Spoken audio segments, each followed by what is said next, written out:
Fuck you! Tanár úr 2, gyerekek. Nagyon jó volt, de tényleg kicseszettül jó volt, nekem nagyon bejött.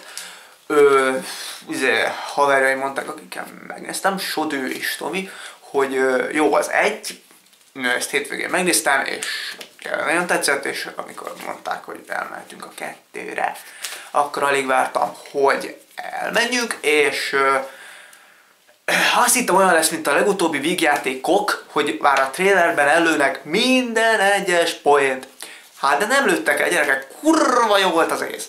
Minden ott volt a helyén, nagyon jól tudták folytatni, ahol az első részben lezárták. Én azt hittem, hogy nem tudnak valami jó dolgot kitalálni, de nagyon jól kitalálták. A színészi munka még mindig nagyon jó.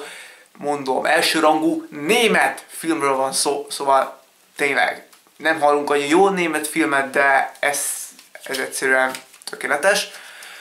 Pluszpont, hogy a YouTube-osok kapnak benne egy kisebb szerepet, és a végén is a stáblista nem olyan, hogy jön a fekete fos, hanem YouTube-ra van kihelyezve az egész, szóval nekem nagyon bejött. Mutattak bakikat, mutattak jól kivitelezett ugye, narrációs bemutató cuccokat, ezt nagyon jól megfogalmaztam, és mutattak bakikat a végén, mármint olyan, tudjátok, olyan igazi vicces bakikat, amiket megszoktunk mondjuk a csúcsformában filmek után, vagy mondhatnánk akármelyik vígjátékot, szóval tényleg azokért érdemes élni, mert mindig nagyon-nagyon jól lehet rajta röhögni. Valamikor jobban, mint a filmen, na ez nem az volt. A filmen sokkal többet röhögtem, mint a bakikon, és ez egyáltalán nem rossz pont a filmnek.